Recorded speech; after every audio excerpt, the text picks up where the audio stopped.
السلام عليكم ورحمة الله وبركاته. الحمد لله كفى وسلام على عباده الذين اصطفى أما بعد. قال الله تبارك وتعالى: يا أيها الذين آمنوا اتقوا الله حق تقاته ولا تموتن إلا وأنتم مسلمون. সুপ্রিয় দর্শক, জাহান্নাম থেকে পরিত্রাণ পাওয়ার চতুর্থ কারণ হলো তাকওয়া। জাহান্নাম থেকে মুক্তি পাওয়ার চতুর্থ কারণ হলো খোদা ভীরু, আল্লাহ রাব্বুল আলামিনকে দেখে ভয় করা, আল্লাহ রাব্বুল আলামিনের ভয় অন্তরে সৃষ্টি করা। জাহান্নাম থেকে নাজাত পাওয়ার চতুর্থ কারণ হলো আল্লাহ রাব্বুল আলামিনের ভয় অন্তরে গেঁথে নেওয়া। আল্লাহ রাব্বুল আলামিন বলেন, ইয়া আইয়ুহাল্লাযীনা আমানুত্তাকুল্লাহ হাক্কা তুকাতিহি ওয়া লা তামুতুন্না ইল্লা ওয়া আনতুম মুসলিমুন। ইয়া আইয়ুহাল্লাযীনা আমানু, ঈমানদার ব্যক্তিরা যারা আমার প্রতি ঈমান আনয়ন করেছো, ইত্তাকিল্লাহ, তোমরা আল্লাহ রাব্বুল আলামিনকে দেখে ভয় করো। আল্লাহ রাব্বুল আলামিনকে দেখে তোমরা ভয় করো, আল্লাহ রাব্বুল আলামিনের ভয় তোমাদের অন্তরে সৃষ্টি করো। হাক্কা তুকাতিহি, যত সম্ভব তোমরা আল্লাহ রাব্বুল আলামিনকে দেখে তোমাদেরকে ভয় করতে হবে। ওয়ালা তামুতুন্না ইল্লা ওয়া আনতুম মুসলিমুন, আর তোমরা এমন অবস্থায় মৃত্যুবরণ করিও না যে তোমরা মুসলিম না হয়ে, তোমরা মুমিন না হয়ে তোমরা মৃত্যুবরণ করিও না। আল্লাহ রাব্বুল আলামিন এখানে আমাদেরকে আল্লাহর ভয় আমাদের অন্তরে সৃষ্টি করার জন্য আদেশ দিয়েছেন, হুকুম দিয়েছেন। এমনি ভাবে আল্লাহ রাব্বুল আলামিনকে দেখে ভয় করা, তার নাফরমানি থেকে, আল্লাহ রাব্বুল আলামিনের নাফরমানি থেকে আমাদেরকে বাঁচতে হবে, আমাদেরকে বেঁচে থাকতে হবে। আল্লাহ রাব্বুল আলামিনের যে আমাদেরকে যেগুলো নিষেধ করেছেন সেই সকল কাজ থেকে আমাদেরকে বিরত থাকতে হবে, গুনাহ থেকে আমাদেরকে দূরে থাকতে হবে, এবং আমাদের দ্বারা যেন কোনো গুনাহ হয় না এমন একটি ধারণা আমাদের অন্তরে গেঁথে নিতে হবে। আল্লাহ রাব্বুল আলামিনের ভয়, খাউফ ইলাহি, আল্লাহর ভয় আমাদের অন্তরের ভিতরে সৃষ্টি করতে হবে। আল্লাহর ভয়, খোদা ভীরু, আল্লাহ রাব্বুল আলামিনকে দেখে ভয় করা, আল্লাহ রাব্বুল আলামিনের ভয় অন্তরে সৃষ্টি করা, এই সকল জিনিস, গুনাহ থেকে বেঁচে থাকা এবং পাপ থেকে বেঁচে থাকা, পাপের নিকটে না যাওয়া, এবং এসব জিনিস জাহান্নাম থেকে বাঁচানোর একটি কারণ, জাহান্নাম থেকে মুক্তি পাওয়ার একটি কারণ। আল্লাহ রাব্বুল আলামিন এমনি ভাবে কোরআনুল কারীমের মধ্যে বলেছেন, ওয়া ইম মিনকুম ইল্লা ওয়ারিদুহা কানা আলা রাব্বিকা হাতমান মাকদিয়া। মহান আল্লাহ বলেন, ওয়া ইম মিনকুম ইল্লা ওয়ারিদুহা, আর তোমাদের মধ্যে এমন কেউ নেই যে তা অতিক্রম করবে না। ওয়া ইম মিনকুম ইল্লা ওয়ারিদুহা, তোমাদের মধ্যে এমন কেউ নেই যে সে তা অতিক্রম করবে না। কানা আলা রাব্বিকা হাতমান মাকদিয়া, এটা তোমার প্রতিপালক কর্তার উপর এক অনিবার্য বিষয়। কানা আলা রাব্বিকা হাতমান মাকদিয়া, এটা তোমার প্রতিপালক, তোমার রবের উপর একটি অনিবার্য বিষয় যা নির্ধারিত। তারপর বলছেন, সুম্মা নুনাজ্জিল লাযীনা তাকাউ ওয়া নাযারুল যালিমিনা ফিহা জিসিয়্যা। শেষের অংশতে আল্লাহ সুবহানাহু ওয়া তাআলা বলেছেন, সুম্মা নুনাজ্জিল লাযীনা তাকাউ, আমি আল্লাহ রাব্বুল আলামিন তাদেরকে উদ্ধার করব, তাদেরকে আমি সহযোগিতা করব। সুম্মা নুনাজ্জিল লাযীনা তাকাউ, আল্লাহ রাব্বুল আলামিন বলছেন যে আমি তাদেরকে সহযোগিতা করব, উদ্ধার করব, বাঁচিয়ে নিব যারা কি করেছে, আল্লাহ রাব্বুল আলামিনকে দেখে যারা ভয় করেছে, তাদের ভিতরে খোদা ভীরু রয়েছে, যারা আল্লাহ রাব্বুল আলামিনকে দেখে ভয় করত, আমি তাদেরকে উদ্ধার করব। ওয়া নাযারুদ যালিমিনা ফিহা জিসিয়্যা। তারপর আল্লাহ তাআলা বলছেন যে এবং জালিমদেরকে সেখানে নতজানু অবস্থায় আমি ছেড়ে দেব। আল্লাহ রাব্বুল আলামিন কিয়ামতের দিবসে জালিমকে কখনো সহায় করবে না।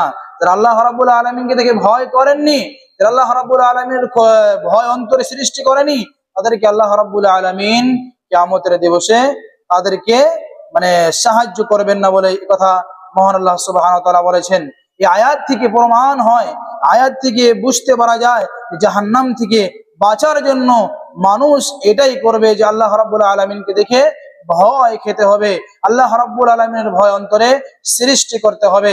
হযরত আবু হুরায়রা রাদিয়াল্লাহু তাআলা আনহু থেকে বর্ণিত, তিনি বলেন যে আল্লাহর রাসূলকে এক সময় প্রশ্ন করা হলো, একদা জিজ্ঞাসা করা হলো, ইয়া রাসূলুল্লাহ, মানুষের ভিতরে সব থেকে অধিকাংশ ব্যক্তি জান্নাতে কে যাবে, কি নিয়ে যাবে? এমন কি জিনিস, এমন কি আমল, এমন কি কর্ম যে কর্ম করলে মানুষ জান্নাতে প্রবেশ করবে? বেশিরভাগ অধিকাংশ আমলটি কোনটি যে আমলটি মানুষকে জান্নাতে প্রবেশ করবে? রাসূল সাল্লাল্লাহু আলাইহি ওয়াসাল্লাম বলেছেন, তাকওয়াল্লাহ, তাকওয়াল্লাহ ওয়া হুসনুল খালক। আল্লাহ রাব্বুল আলামিন নবী বলছেন যে আল্লাহ রাব্বুল আলামিনের ভয়, আল্লাহ রাব্বুল আলামিনের ভয়, খোদা ভীরু এবং হুসনুল খালক, উত্তম চরিত্র, উত্তম ব্যবহার, উত্তম আখলাক, এই দুটি জিনিস মানুষকে বেশিরভাগ জান্নাতে দিকে নিয়ে যাবে। রাসূল সাল্লাল্লাহু আলাইহি ওয়াসাল্লামকে প্রশ্ন করা হয়েছিল কি যে জান্নাতে নিয়ে যাওয়ার অধিক অংশ আমল কি রয়েছে, কি এমন কর্ম রয়েছে, কি এমন জিনিস রয়েছে? আল্লাহ রাসূল কি বলেছিলেন যে তাকওয়াল্লাহ, আল্লাহর ভয়, আল্লাহকে থেকে ভয় করতে হবে, আল্লাহর ভয় আমাদেরকে জান্নাতের দিকে নিয়ে যাবে। ওয়া হুসনুল খালকি, এবং উত্তম ব্যবহার, উত্তম চরিত্র, মানুষের সঙ্গে কিভাবে কথা বলতে হবে, আপনার কথা, আপনার ব্যবহার যদি ভালো হয়, যদি সঠিক হয়, তাহলে আপনার এই ব্যবহার ইনশাআল্লাহ আপনাকে জান্নাতের দিকে নিয়ে যাবে, সহযোগিতা করবে। তারপর আল্লাহ রাসূল সাল্লাল্লাহু আলাইহি ওয়াসাল্লামকে জিজ্ঞাসা করা হলো, এমন কি সেই জিনিস, যেই জিনিস মানুষকে বেশিরভাগ জাহান্নামের দিকে নিয়ে যাবে? এমন কি আমল যে আমলটি মানুষকে বেশিরভাগ জাহান্নামে দিয়ে নিক্ষেপ করবে? রাসূল সাল্লাল্লাহু আলাইহি ওয়াসাল্লাম বলেছেন, আল ফাহমু ওয়াল ফারজ। দুটি বস্তুর নাম বলেছিলেন, আল ফাহম ওয়াল ফারজ। আল্লাহ রাসূল বললেন মানুষের মুখ। প্রথমে কি বললেন? মানুষের মুখ।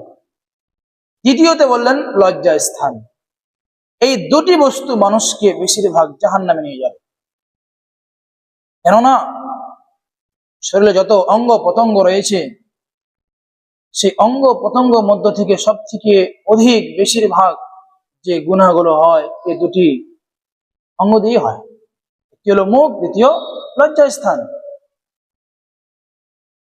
এই জন্যই আমাদেরকে এই জাহান্নাম থেকে বাঁচার জন্য এই দুটি জিনিসকে আমাদেরকে হেফাজতে রাখতে হবে, আমাদেরকে সংরক্ষণ করতে হবে। আমাদের মুখ চালানোর আগে, কথা বলার আগে আমাদেরকে ভেবে চিন্তা করে কথা বলতে হবে যে আমি যে কথা বলতে যাচ্ছি এই কথা তো কারো আঘাত লাগছে না, বা আমের এই কথাটা খারাপ কোনো কথা হচ্ছে না।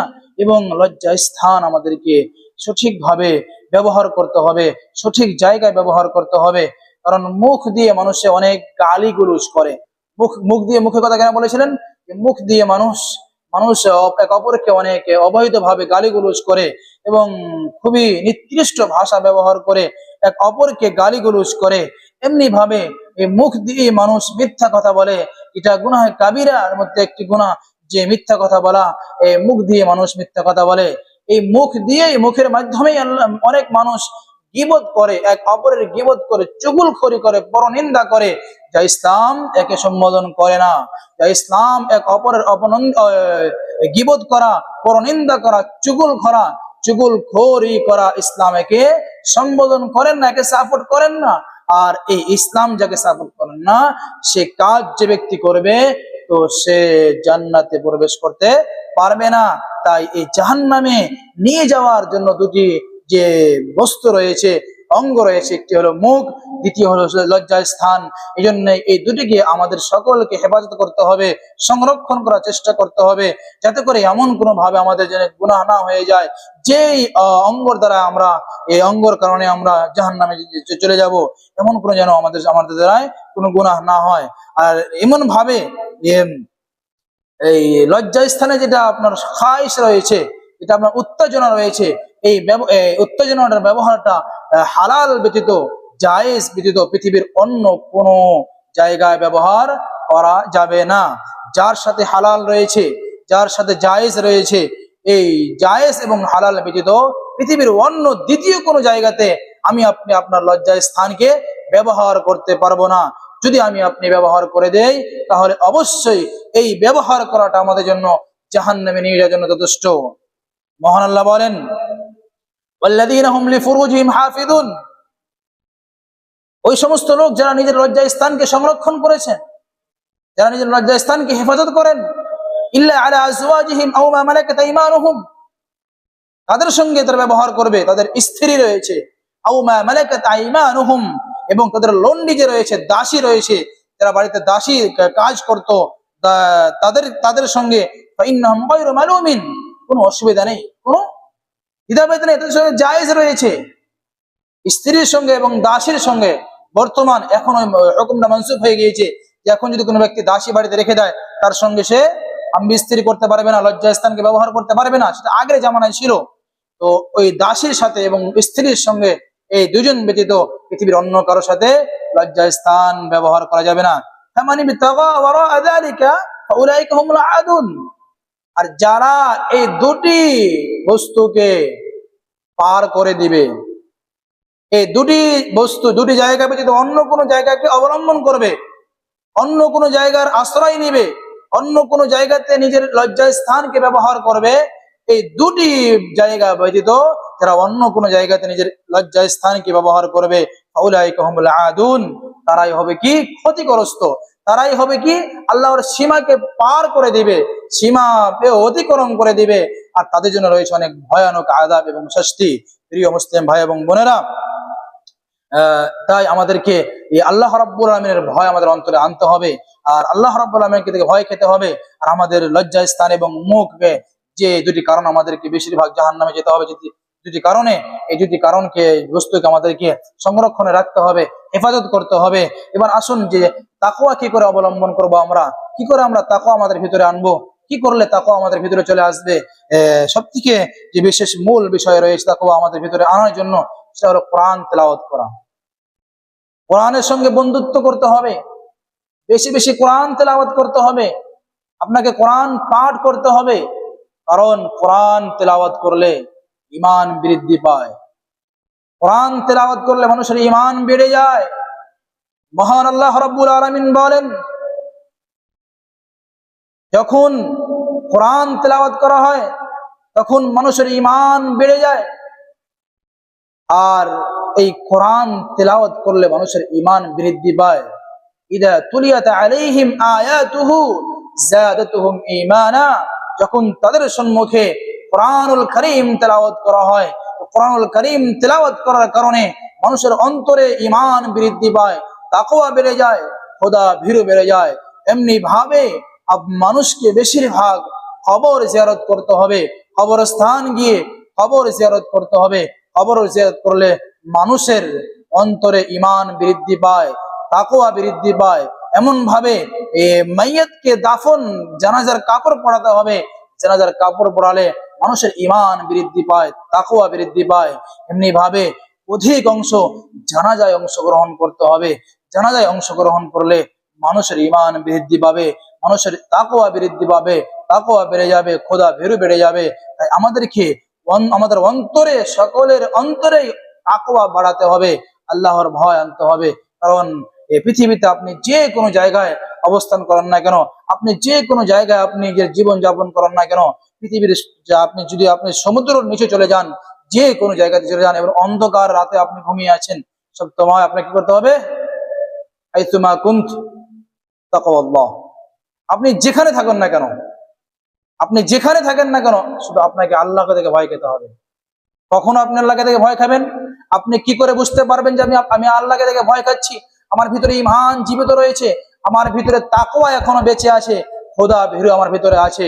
তখন আপনি বুঝতে পারবেন যখন আপনার সম্মুখে এমন একটি অবস্থা দাঁড়িয়ে গিয়েছে, সেখানে কেউ নেই, সেখানে কেউ নেই, সেখানে গুনাহ করলে, আপনি জিনা করলে আপনাকে পৃথিবীর কেউ দেখতে পারবে না। যদি আপনি আমার অবস্থায় নিজেকে কন্ট্রোল করতে পারেন, নিজেকে নিজের ঈমান দিয়ে যদি বাঁচাতে পারেন, তাহলে বুঝতে পারবেন আপনার তাকওয়া বেঁচে আছে। এমন ভাবে রাতের অন্ধকারে আপনি একাকিত্ব ঘুমিয়ে আছেন, একাকিত্ব শুয়ে আছেন, আপনি একাই রাত কাটাচ্ছেন, সেই সময় আপনার যদি মৃত্যুর ভয় চলে আসে, সেই সময় যদি আপনি নিজেকে যদি গুনাহ থেকে বঞ্চিত করতে রাখতে পারেন, যদি আপনি সেই সময় ভাবেন, চিন্তা করেন, কল্পনা করেন যে হ্যাঁ আমাকে একদিন মরতে হবে, মরার পর আমাকে ওই দুনিয়া ছাড়া জীবন যাপন করতে হবে, আর এই দুনিয়া বেকার, এই দুনিয়া কিছু নয়, একটি ধোঁকা, তাহলে ভেবে নেন যে আপনার ভিতরে আল্লাহর ভয় এখনো জীবিত রয়েছে, এখনো আছে, আপনার তাকওয়া বৃদ্ধি পাবে। এই জন্য অনেক কারণ রয়েছে তাকওয়ার, যতটুকু আমি উল্লেখ করলাম ইনশাআল্লাহ তাআলা আমরা সকলে আমল করার চেষ্টা করব ইনশাআল্লাহ তাআলা। আল্লাহ তাআলার কাছে দোয়া করছি, প্রার্থনা করছি, ইয়া রাব্বুল আলামিন তুমি আমাদের অন্তরে তাকওয়া বৃদ্ধি করে দাও।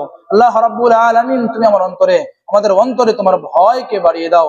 ইয়া আল্লাহ রাব্বুল আলামিন তুমি পৃথিবীর সকল মানুষকে তুমি খোদা ভীরু বানিয়ে দাও। আল্লাহ রাব্বুল আলামিন সকলকে তুমি কোরআন এবং সুন্নাহ অনুযায়ী সকলের জীবনকে যাপন করার জন্য তৌফিক দান করো। আল্লাহুম্মা আমিন। ওয়া আখিরু দাওয়ানা আলহামদুলিল্লাহি রাব্বিল আলামিন। ওয়া সাল্লাল্লাহু আলা নাবিয়্যিনা মুহাম্মাদিন ওয়া সাল্লাম তাসলিমান কাসীরান কাসীরা।